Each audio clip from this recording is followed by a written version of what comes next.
time concern that everybody in this room, I think, except, and I don't know if you, Representative Kazmaier, or I don't know if you, Senator, were involved with liquor issues. So that was my biggest concern, that we get to hear all these bills. Is that what you're alluding to, Mr. Chairman? Yes. Yeah. Okay, great. If I can, Mr. Chairman, I would like us to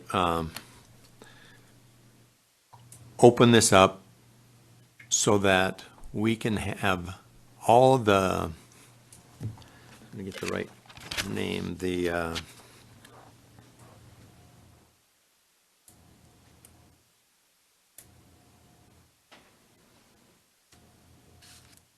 well, we'll use the coalition as an example, that all the coalition people come to the table and realize this is an issue that can be handled by them, because we sure shouldn't have to. Now, we heard some bills last session, didn't we? And we stopped a lot of them because people can't come together, and they can't agree on anything. And so when, in our committee, when I brought that to all of you, I said, you know, we're going to be making decisions that's going to hurt somebody. They're going to bring a bill. That's kind of what we do. But it's happened. I've been here 3 sessions, and nothing's getting any better. So my concern, Mr. Chairman, is that they should be able to bring something to the table to work amicable within the framework. And since they haven't, I'm going to make a suggestion that we open this whole thing up and we look at doing away with the 3-tiered system. We look at reevaluating the whole complexity of the liquor division. Do we leave it? So this is a big can of worms here, and we don't have to do any of it, but maybe we'll do some of it. Okay, and that's what I'd like us to have, is this discussion, and I'd like them to come and bring us some information of what could they live with and what could they do to better handle the liquor issues that we hear. So we don't have 90 different bills that come before us every session. And one of that is that we potentially make whole the,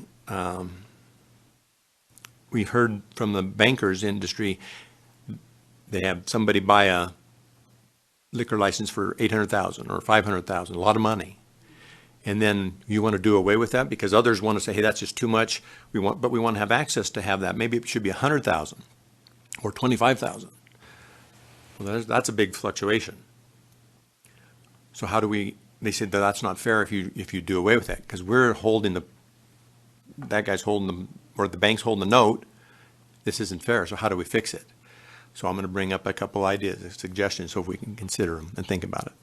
So if in time we choose to buy them out, so to speak, and how you're going to do that. Maybe it's a 10 cent or 25 cent or even 5 cents. That's something hopefully they could come up with of an issue of per can or per bottle or per something that they tax, and we take that money and we collect it.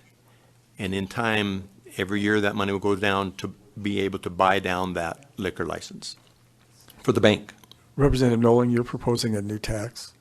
And I hate to say this, and I'm going to get really hit hard from lots of my conservative friends, but I want everything on the table. I'd really like us to consider everything, because they haven't done it. And I told them, and I wasn't too shy about sharing this with our committee. If you can't fix it, we will. And you may not like what we do, because that's not my expertise. Now, yes, I'm a business guy, but I'm not a liquor guy. But I'd like you to fix it. They can't fix it. Okay, push comes to shove, now I'm ready to fix it. And I have some ideas that might work. They may not like them, but then we get to decide that. That'll be up to us. And I don't really want to have to do that. So I'm hoping they will realize this is valuable, or this is important to us, and that they say, hey, the coalition gets together, they see some options, and I would like us, members of the committee, to consider looking at everything. if we could. Look at the whole ball of wax. From doing away with the, maybe we're a state, one in, let's see, there's 17 of us, I believe, that are controlled the liquor through our state agencies. Maybe we do away with it. That'd be a tough one to really do. I know that would be tough. But I've asked some other people, and they said, well, if you're going to look at one part of this, you should look at it all. Well, I'm just telling you, that's looking at it all, if we do away with this whole program. Right. So before we go any further, Jameson, what did you come back with? All right, Mr. Chair, members of the committee. So to summarize what I think the issue is, it's what are the powers of an interim committee that has been assigned an interim study by legislative council. Does the committee have to necessarily, to what degree does the committee then have to follow out the study and conduct the study? I believe I spoke with the legal staff, and I think the salient statute and provision would be in 55217, subsection 3. Basically, it contemplates when a committee is not going to pursue in an interim study, excuse me, that's been handed to it by the legislative council. So it provides that the Legislative Services Division shall inform the interim committees and statutory committees of those studies that have been selected to which interim committee or statutory committee each study has been assigned. An interim committee or statutory committee may recommend to the Legislative Council that an interim study to that committee should be reassigned to another committee or statutory committee or should not be conducted.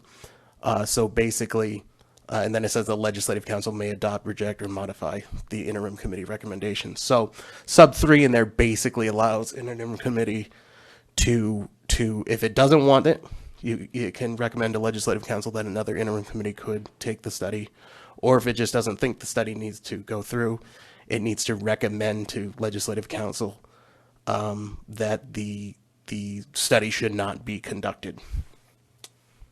Mr. Chair.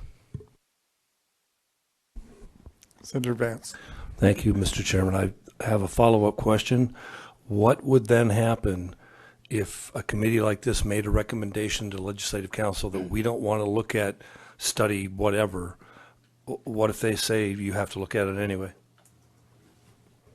Mr. Chair, members of the committee, yeah, the statute basically in the last sentence just says the Legislative Council may adopt, reject, or modify the interim committee recommendation. So basically, if Economic Affairs said we don't want to study this to Legislative Council, they could either reassign it, they could adopt it.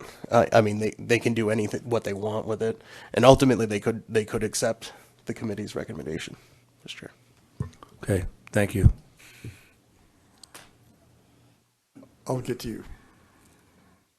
So I guess what I would like to throw out to the committee, because so Representative Nolan, he has franchises that he wants to look at. He has liquor that he wants to look at, none of which is on here.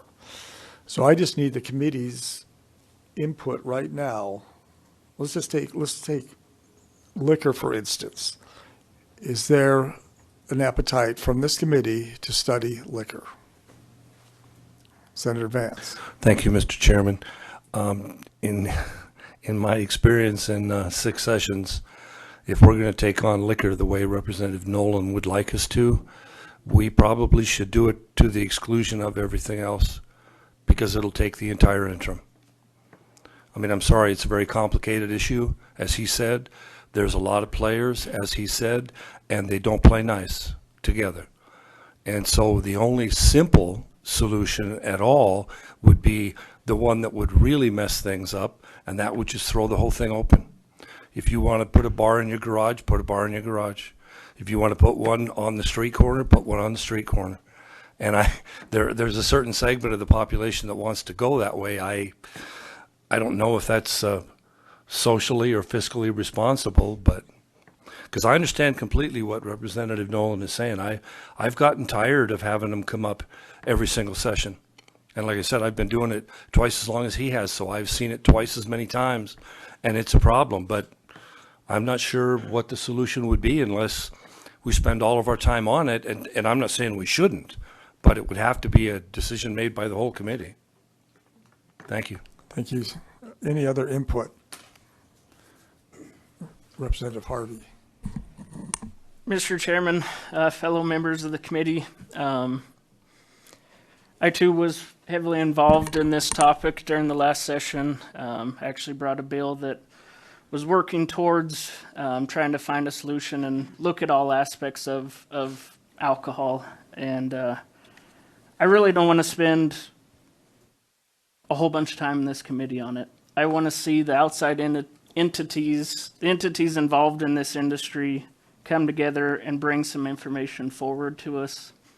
I don't think we hear enough of models that are working in other states, research that's been done on successful programs in other states or successful programs anywhere pertaining to alcohol. So I'd like to see them bring some of the solutions to us instead of us spending all of our time on it. So that's my thought.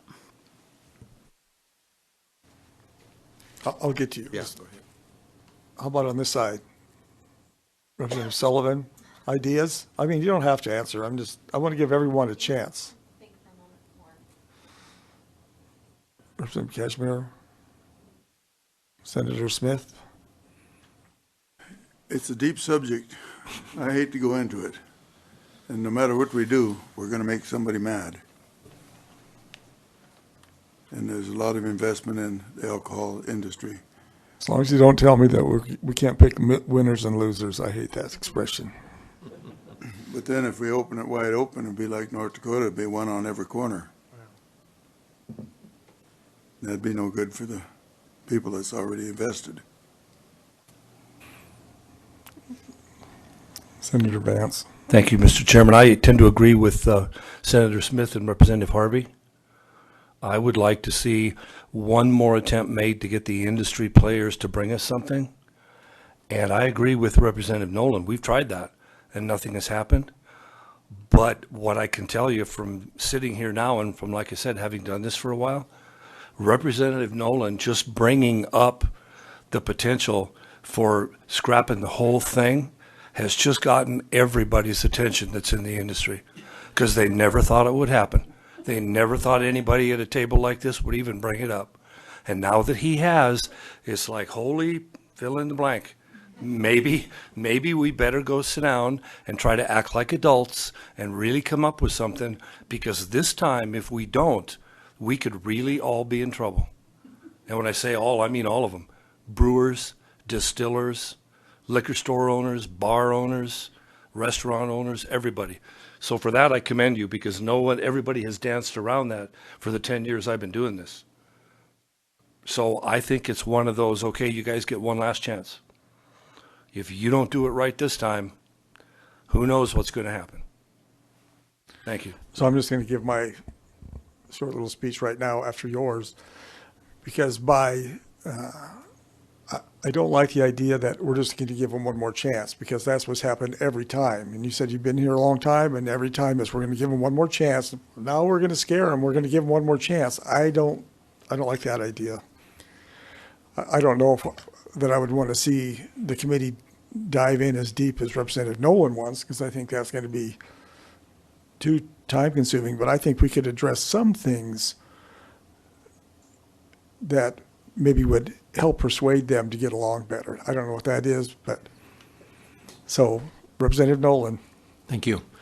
So to answer some of your question, Mr. Chairman, it would have us have the opportunity to look at all those avenues. That doesn't mean we're going to take it and make it that we're going to have a bar on, or a opportunity to open a liquor store out of my garage, every garage in the town, or every corner in every town.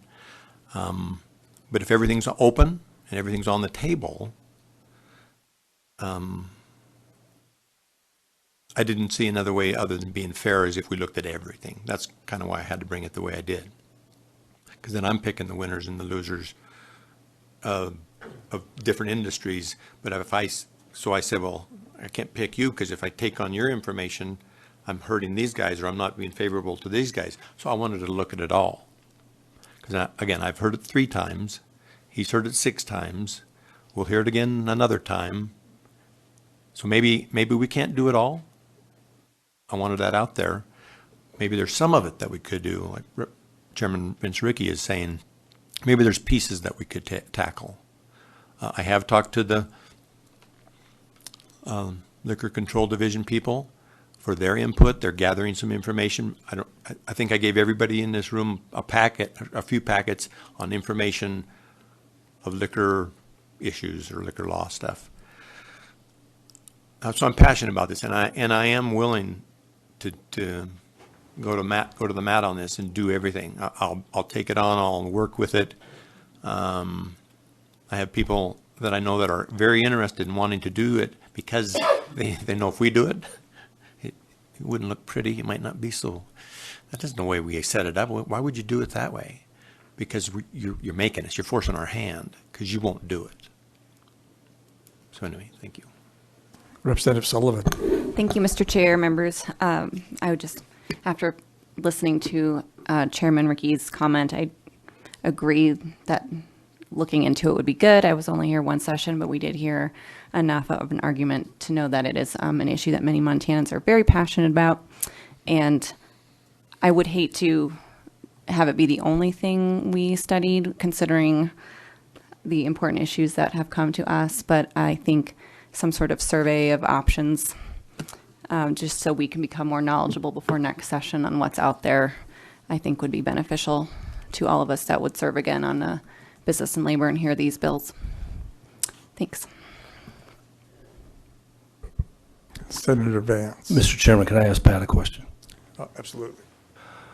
Pat, is there anything, because once again, I've gotten 2 different versions of this too, but is there anything that says that we absolutely, set in stone, absolutely have to implement the entire work plan today?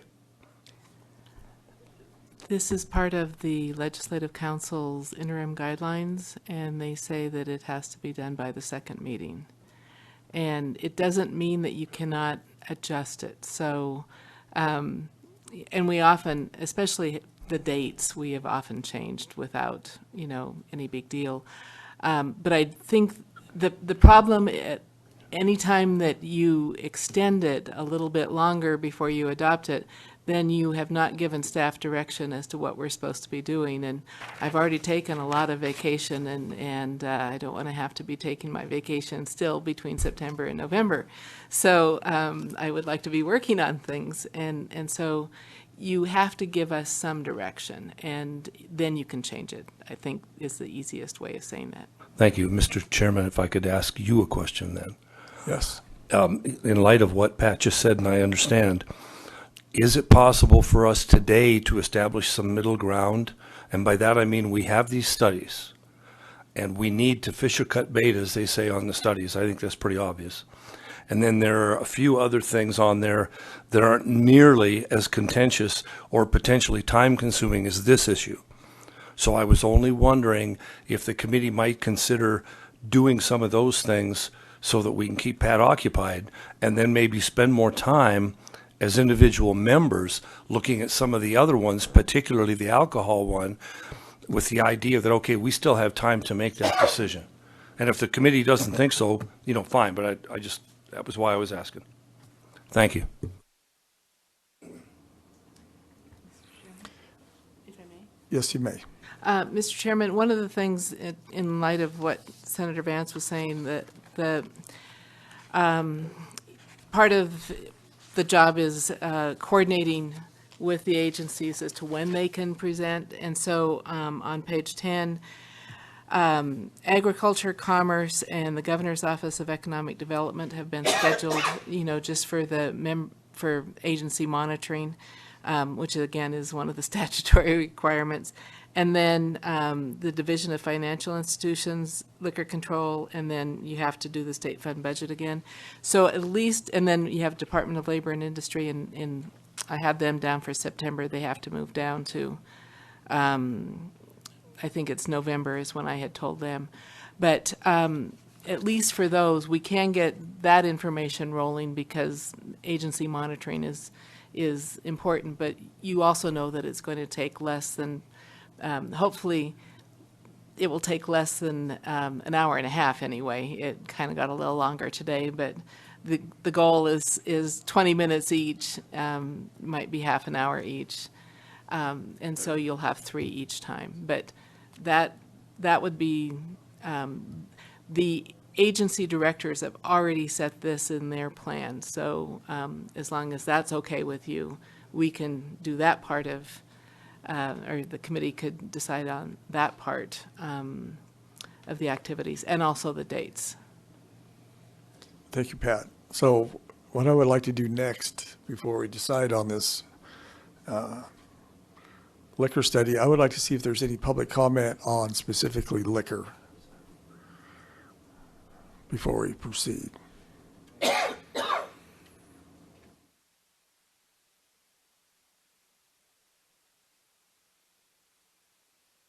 Mr. Chair, members of the committee, for the record, my name is Matt Leo. Last name is spelled Leow. I am the Executive Director of the Montana Brewers Association. Thanks for the opportunity to share our comments.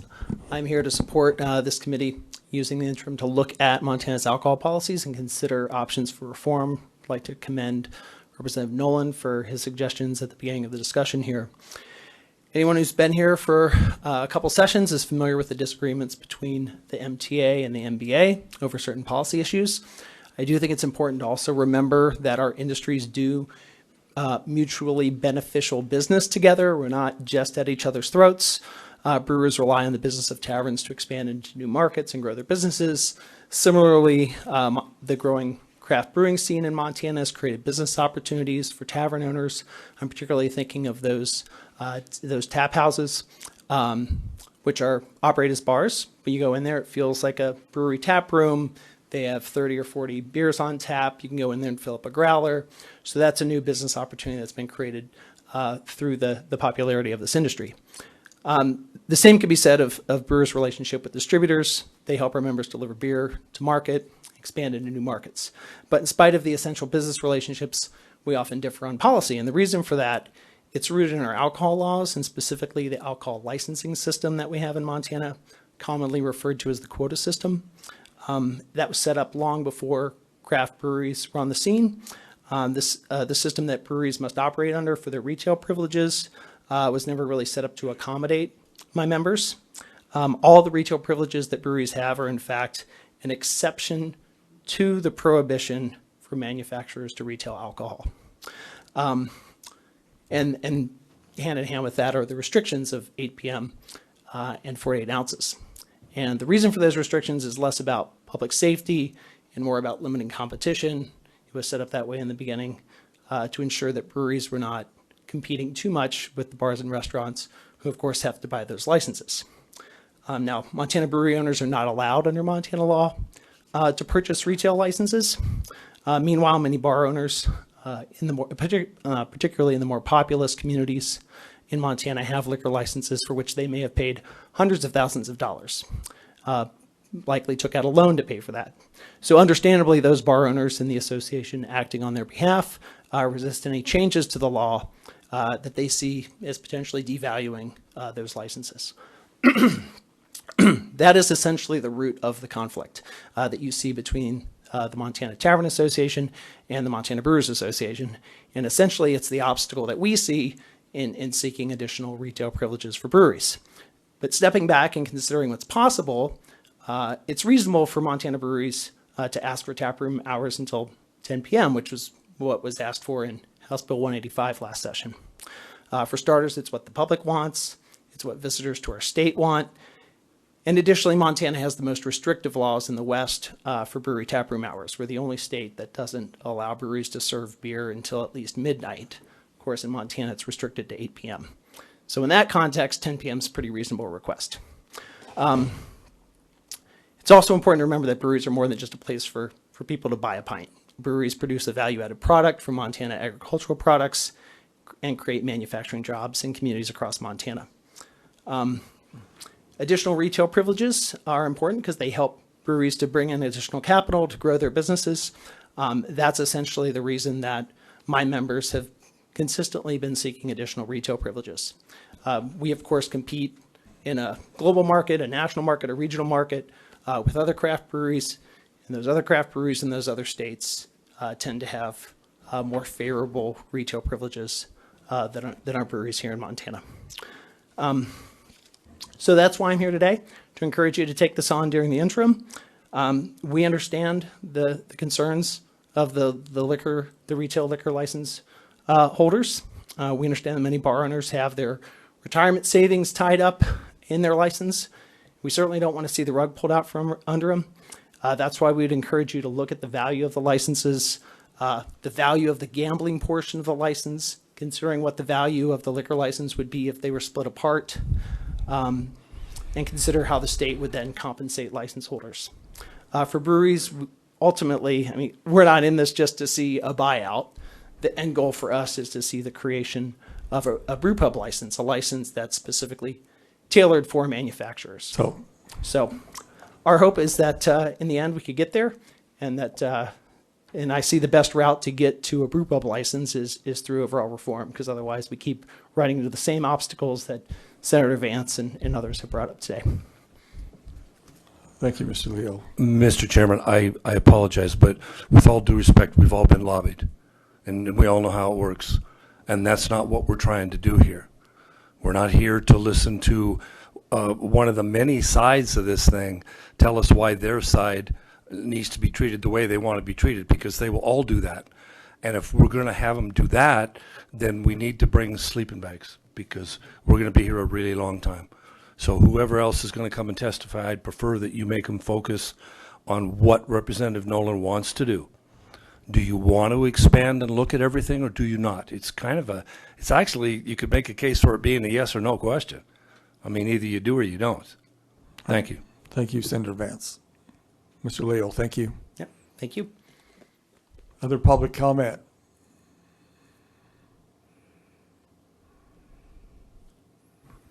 Mr. Chair, members of the committee, Patrick Webb with Americans for Prosperity, Montana.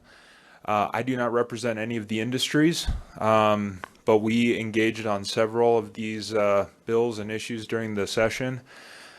Americans for Prosperity, we would like to see these barriers dropped for all these industries, these regulatory barriers. We see it across the board. And we want truly mutually beneficial relationships to thrive in this state. It's what free and open societies are founded upon. All of them, you know, they all have reasons to be trying to ask for reform. And I think that at the end of the day, a serious change is needed. A scrapping of the three-tier system, which I saw was created in 1999, may be the best route. I don't know. That would be something that we would definitely support this committee to be studying. I hesitantly say this because I came here to support a separate bill, and I would be sad to see if that was scrapped, a study bill. But this is a very important issue, very contentious. It should be studied, I feel like. Thank you. Thank you. Hi, good afternoon, Mr. Chair and members of the committee. My name is Melissa Lewis, Lewis, and I represent Miller Coors here in Montana. I would just like to convey that if there is a study, whether that's formal or informal, Miller Coors would like to be included. To date, the coalition has been meeting apparently for years. We have not been invited. When I've asked whether we can participate, I've been informed that we are excluded and not welcome to attend the coalition, to sit at the table, or even to observe the discussions. So I would just like to say we would like to participate if there is a coalition that meets informally or formally. Thank you. Thank you, Ms. Lewis. Yes, please step forward. Vice Chair and members of the committee, we are here actually to comment on a different topic, the SJ18 occupational licensing. Would you like us to do that now, or would you like to continue this discussion? I want to conclude this liquor discussion. Thank you very much. Thank you. You will have your opportunity.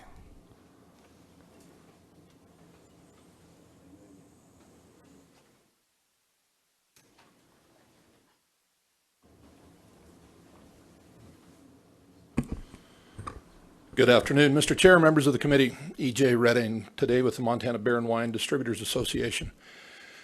While not as long as Senator Vance, I have been working with the beer distributors since 2012. And yes, we have seen a number of battles within the legislature.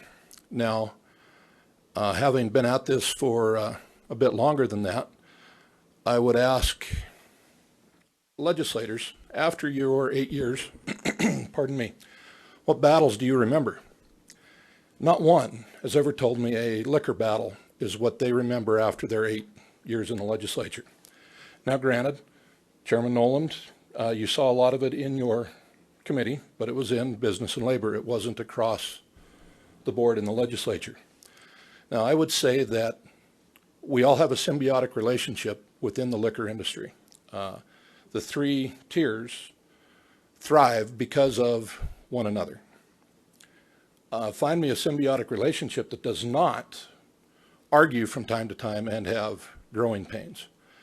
Nobody could foresee in 1997 that there would be over 100 breweries licensed in July of 2019. It was estimated that there would be 20 to 25 maybe, and a tap room would be for giving away free samples. Well, again, I'm not going to say unintended consequences. I'm going to say nobody has a crystal ball in 1997 to see what is happening 22 years later. And the industry is still getting along. I mean, because Representative Mr. Leal has already been up, I would offer that if the industry is struggling that much, how have we seen such significant growth on just that end of the 3 tiers? If it was so tough to become a brewer in Montana, why have we gone from 40 when I started in 2012 to over 100 in 2019? The industry is working. Yes, there are battles. Yes, there are arguments amongst ourselves within the industry, but we're moving forward. And all 3 legs are thriving. Maybe some of them not as much as they would like, but who is making as much business growth as they would like. And with that, Mr. Chairman, thank you. Thank you. Any other public comment on our liquor debate? So with that, I want to try and put this liquor thing to bed. So Representative Noland, if you want to continue this conversation, I would entertain a motion, and then as a committee, we can decide. Thank you, Mr. Chairman. Members of the committee, I would like to make a motion to adopt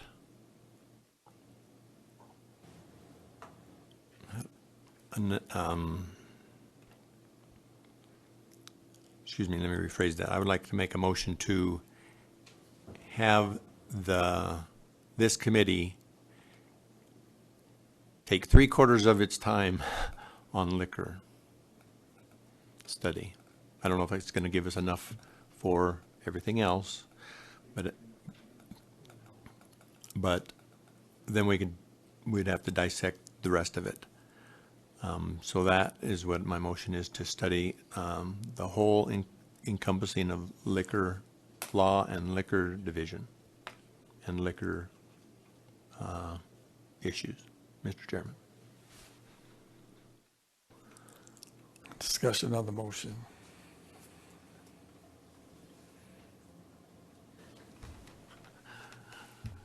Representative Harvey. Mr. Chairman, I do agree that this is a big issue. I don't think 3/4 of our time should be spent on this topic. I think we could cut it back, have the industry come to us with some of the priority issues and narrow it down, not take such a broad brush on it, and spend a little less time. It's definitely not something we're going to be able to solve in this interim, in my opinion. I think your comments earlier of taking some sections of it and breaking it down would be our best path going forward. So I think a little less time, not 3/4 over time. Senator Vance. Thank you, Mr. Chairman. In light of the comment that you made earlier, I do think, once again, I think there could be a middle ground here to this. you don't think that the threat of blowing the whole thing up is going to have an impact? Well, when I said that, I could hear the murmurs out in the audience. So with all due respect, I do think that you're wrong about that. So my thought is, rather than 3/4 of our time, because that's most of our interim, what would the committee think about a substitute motion to make it 1/4 and to incorporate what Representative Harvey said and put a firm date upon which, if you don't have an agreement between all of you, if you're all not going to go play nice in the sandbox and bring us something that will work this time, here's what's going to happen. I don't agree with blowing the whole thing up. Representative Nolan does. But I would say here, so that anybody can go back and listen to it, I will work with him during the session to do whatever he wants to do if they won't come around this time. Thank you. It's a substitute motion. Yeah, he has a substitute motion on the floor. Yes. Right. I understand that. So we're going to comment on the substitute motion? Yes. Thank you. Thank you. Representative Sullivan? Thank you, Mr. Chair. Could we clarify, just so I'm looking at the work plan and the options in terms of like level A, B, and C, and then 1 or 2 in-depth issues for the member, would 1/4 of the time be, for example, 1 in-depth issue? What's 1/4 of the time? I'm just curious how that fits into your work plan that you've created. Thank Pat, you. is that level 1 or would that be level 2? Or It would, because you don't break it out that way for us quite, so thank you. It's a good question. so, Mr. Chairman and members, so for either option 2, 3, or 4, it would be the at least one of the in-depth. One of the And- in-depth, right. two. So it would Okay. require, yeah, I was going to say, if you made it, you have at least 30 hours of required time, so you'd be meeting over 120 hours, so you'd have to have a lot more meetings, so just recognize that And a lot too. more budget. so, And a lot, yeah. possibly. So, so 1/4 would make it closer to 25 hours, which fits in to correct. Representative Nolan, what are your thoughts? Since it was your motion originally. Thank you for dissecting my motion, Mr. Former Chairman. But I do respect everybody's opinion, so whatever we're consensus, if it's 1/4, half, or whatever, I'm more than willing to accept that. So any other discussion on spending 1/4 of the time? If not, I'm going to call the question. All right, Representative Harvey. I guess this is more of a question. Do we need to define at this point what topics under alcohol we're going to talk about, or we can just leave it? Okay. I don't think we need to define that now. It'll take 1/4 of our time as we go forward. So, question, yes. And Mr. Chairman, you said a point certain. Did you want to name like the February meeting, or, did you want to meet in January? I guess, Pat and Mr. Chairman, I was going to look to you guys to some degree, because to me it's kind of a nebulous thing, and it shouldn't be. I mean, number one, it would have to be a date certain that would give the committee enough time to decide, okay, well, they came back with nothing again, so now what do we do? But by the same token, it would have to be a date certain to give them enough time to see if they actually can get along and come up with something. So I don't know. I guess knowing how what the flow of the interim is, better than some but worse than some, I thought maybe I would see if you had any thoughts there. Because for my part, I won't go along with it if there's not a date certain, because the chairman did make a good point. I mean, we could be giving him one last chances until we're all done here. And that's not going to accomplish anything. Mr. Chairman, then I would recommend February, because they would have enough time to get ready, and you would have enough time to do something afterwards if they don't. Mr. Chairman, that sounds good to me. Yep. Representative Nolan? Representative Sullivan? I'm sorry, I have one more question, Mr. Chair. That's fine. For Ms. Murdo. For my clarity, we would be studying it after February, after we wait to hear back, and then it would kick in the 1/4 time after that date. Is that correct? Mr. Chairman, I think that you will hear from the Liquor Division in February in addition, so they can give you the overview at that time. So I would say, and you will probably hear from them, so that would kick off the time is February from on. Thank you. Thank to you. the end. Yeah. So everybody comfortable to vote now? And we know what we're voting on. Spend a quarter of the time on liquor with a February date. So they have time, and then we have time to react afterwards. We're all clear? So let's just do a roll call vote. All in favor, say aye. Voice vote, you mean? I'm sorry. Yes. Yeah, he's going to do a voice vote. Voice vote. All in favor, say aye. Aye. Opposed? Senator Ellsworth is aye by proxy. So, Representative Cashmere and. Okay. And Pat, to clarify, Senator McConnell did send in his proxy. I did not receive it. Did you receive his proxy? He sent it to you in an email. I have, he had voted for option 4 and didn't go into the alcohol part of it, so I don't have anything directly from him. But he did say we can call him if you wanted to call him. I think you have a majority, but Yeah. I don't think you need to call him right now. So then I understand that we have 2 no votes, and that's Representative Nolan and Representative Cashmere, right? Everyone else is a yay, aye, whatever. Okay, so now we can move on.